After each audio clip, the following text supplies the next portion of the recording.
Hello everyone, hello dear students, welcome to ATP Star Quota. So guys, JEE Main 2022 का second attempt का result आ चुका है और आज मेरे साथ हैं one of the toppers in JEE Main 2022, Arpit and Himanshu. Arpit जो है, Arpit has got all India rank 3 in EWS category and in general category he has got all India rank of 32 and Himanshu has got the rank of all India rank 402 and WBJEE में आपका रैंक 1 था. WBJEE में he got the rank 1. So guys देखिए, आज के इस session का पर्पस है आप सभी को मोटिवेट करना एंड गाइड करना कि यार ऐसी कौन सी चीज़ें हैं जो अर्पित के लिए एंड हिमांशु के लिए वर्क की, so that they scored such a great rank, इतनी अमेजिंग रैंक उनकी आई. तो यार देखो, बेसिकली 3 चीज़ों के बारे में हम बात करने वाले हैं. पहले Arpit and Himanshu will share with you कि भाई कौन सी ऐसी चीज़ें हैं जो स्पेसिफिकली उनकी प्रिपरेशन के दौरान उनके लिए वर्क किया, जिस कारण वो इतना अच्छा परफॉर्म कर पाए. अभी वैसे अभी तो मेन एडवांस का गोल है अपना.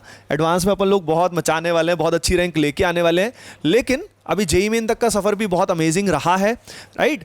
अब सेकंड हम बात करेंगे स्टडी मटेरियल से रिलेटेड कि स्टडी मटेरियल कौन सा सबसे इम्पैक्टफुल लगा अर्पित को एंड हिमांशु को. एंड थर्ड हम बात करेंगे मॉक टेस्ट के बारे में कि भाई मॉक टेस्ट किस फ्रीक्वेंसी से दिए हैं और उनका एनालिसिस कैसे किया है. तो लेट अस स्टार्ट विद अर्पित. अर्पित, सबसे पहले आप बताइए कि आपकी प्रिपरेशन की इस जर्नी के दौरान, है ना, कौन से ऐसे पर्टिकुलर 2-4 चीज़ें थी जिस पे आपने फोकस किया एंड जो आप सभी एस्पिरेंट्स को भी बताना चाहते हो. मैं सबसे ज़्यादा अपने फोकस अपनी कंसिस्टेंसी पे रखा कि मैं लगातार पढ़ते रहूँ. ऐसा नहीं कि मैं 2 दिन बहुत पढ़ाई करके 1 दिन ब्रेक ले रहे हैं. हमें कंटिन्यूसली पढ़ते रहना चाहिए एंड जो भी डाउट्स है अपने सारे टीचर से क्लियर करने चाहिए एंड टीचर से गाइडेंस के थ्रू ही चलना चाहिए. तो देखो, सबसे बड़ी बात अर्पित ने वही बोला है कि that is the consistency and following the teachers properly. जो वो गाइड कर रहे हैं उसी के हिसाब से वो आगे बढ़ते रहे एंड फ्लो में बहते गए, यानी डिस्ट्रैक्टेड नहीं थे, बहुत ही फोकस थे. Over to you Himanshu. Thank you sir. मेरे जर्नी में मुझे लगता है कि सेम कंसिस्टेंसी बहुत इंपॉर्टेंट मायने रखता है. मैंने भी वही ज़्यादा पढ़ने पे फोकस ना करके रोज़ मतलब डेडिकेटेड अमाउंट ऑफ आवर्स पढ़ने का तय किया था. और दूसरा, अपने टीचर्स के साथ अपने सारे फीलिंग्स शेयर करना, पेरेंट्स के साथ शेयर करना, ताकि मोटिवेटेड रह सके पूरे 2 इयर्स पैंडेमिक के दौरान. तो उसी ने शायद मेरी हेल्प की है. Okay, that's great. यानी देखो, हिमांशु ने भी वही बताया है कि भाई ओवरऑल फोकस जो था वो बहुत इंटेंस था, कंसिस्टेंसी लगातार थी. और एक बहुत इंपॉर्टेंट पॉइंट जो निकल के आ रहा है वो ये है कि भाई टीचर्स का सपोर्ट जो है, टीचर्स के साथ लगातार अगर हम कोलैबोरेशन में रहते हैं और टीचर्स से लगातार अपनी प्रॉब्लम शेयर करते हैं तो लगातार जर्नी में हम मोटिवेटेड अच्छे से रहते हैं. अच्छा, एक क्वेश्चन अभी एक और हम लेके आते हैं, वो है कि कितने घंटे, बच्चे बहुत सारे पूछते हैं कि कितने घंटे पढ़े. मैं हमेशा स्टूडेंट्स को बोलता हूँ कि what matters is how much you get done in those hours rather than number of hours. Number of hours count करने का कोई खास बेनिफिट होता नहीं है, बट स्टिल आपका ओपिनियन शायद सभी बच्चे जानना चाहेंगे. तो अर्पित. 8 to 10 आवर्स इंक्लूडिंग क्लासेस.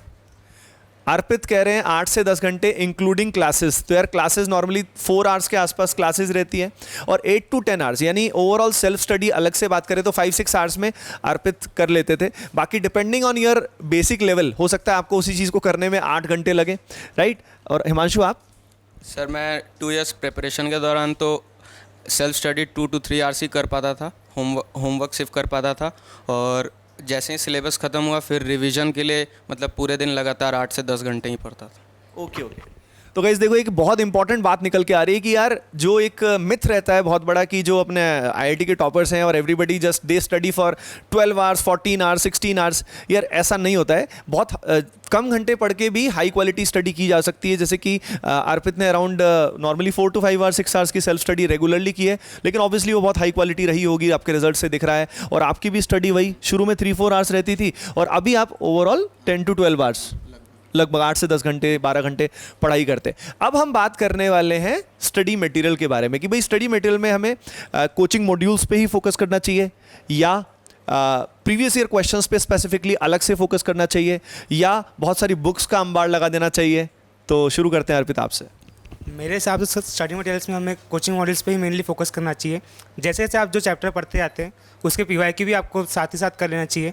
ज़्यादा बुक्स में इन्वॉल्व होने का कोई मतलब निकलता नहीं होता, उसमें आपका टाइम बहुत वेस्ट होगा. कोचिंग मॉड्यूल्स ही मोस्टली पूरा कवर कर लेते हैं, वही मेनली करना चाहिए और आपके टीचर जो सजेस्ट करे वही करते रहिए. ओके, सो हिमांशु, आपका क्या ओपिनियन है इस बारे में? सर मैं भी कोचिंग मॉड्यूल्स पे बहुत ज़्यादा फोकस करता था। जैसे ही मॉड्यूल ख़त्म हुआ फिर PYQs करता था, और बाय चांस किसी चैप्टर में मुझे लगा कि मुझे उतना ग्रिप नहीं मिला है, तब जाके किसी थ्योरी बुक से थ्योरी पढ़ता था। ओके तो गाइस देखो, अगला जो बहुत ही अमेजिंग पॉइंट निकल के आ रहा है वही, मतलब मैं भी वैसे सेम ही गाइड करता हूँ बच्चों को कि भाई व्हाट मैटर्स इज कि आप मॉड्यूल्स को बहुत अच्छे से करें। मॉड्यूल्स में PYQs नॉर्मली प्रेजेंट होते हैं ऑलरेडी, और उसी को फोकस करके बार बार रिवाइज करें।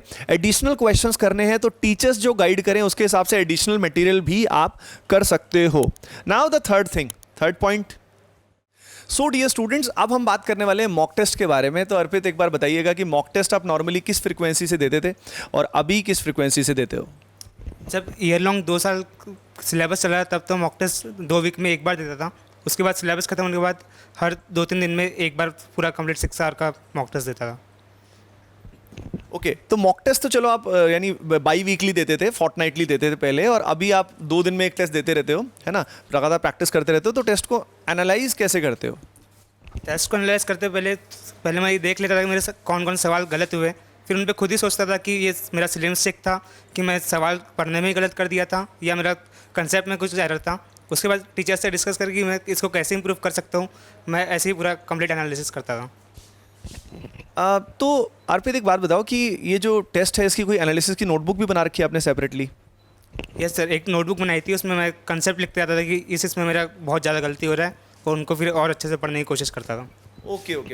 तो भाई देखो, आप सभी को पता लगे कि जैसे अर्पित करते हैं, आप सभी को भी टेस्ट को एनालाइज करना चाहिए और पता करना चाहिए कि भाई सही में कहाँ पे प्रॉब्लम आ रही है। नहीं तो उसको ठीक कैसे करोगे यार, ठीक ही नहीं हो पाएगा नहीं तो, है ना? अच्छा Himanshu, now over to you.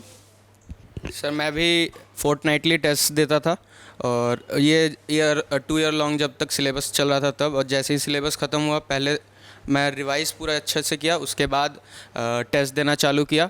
और मेरा भी वही है, 2 दिन में एक टेस्ट देता हूँ, और एनालिसिस सेम जो गलती हुए उनके नोटबुक्स बनाता हूँ, और देखता हूँ कि किस टाइप का एरर था, या सिली एरर था या कॉन्सेप्चुअल एरर था, और फिर फ्रेंड्स और टीचर्स से ही डिस्कस करता हूँ।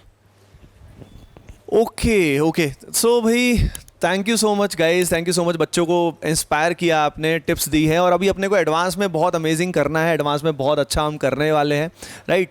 और बस दैट इज़ इट, है ना? तो फिर अपन अब बस पढ़ाई पे लग जाते हैं, पूरा जोर शोर से एडवांस की तैयारी करते हैं और बढ़ते हैं आगे, है ना? बच्चों को एक बार बेस्ट विशेस कर देते हैं अपन। All the best to all of you for the future, जो भी JEE 2023 की तैयारी कर रहे हैं या 24 की तैयारी कर रहे हैं for example. Best wishes to all of you, love you all on the behalf of team ATP star Kota. Take care. उड़ जा अब तेरी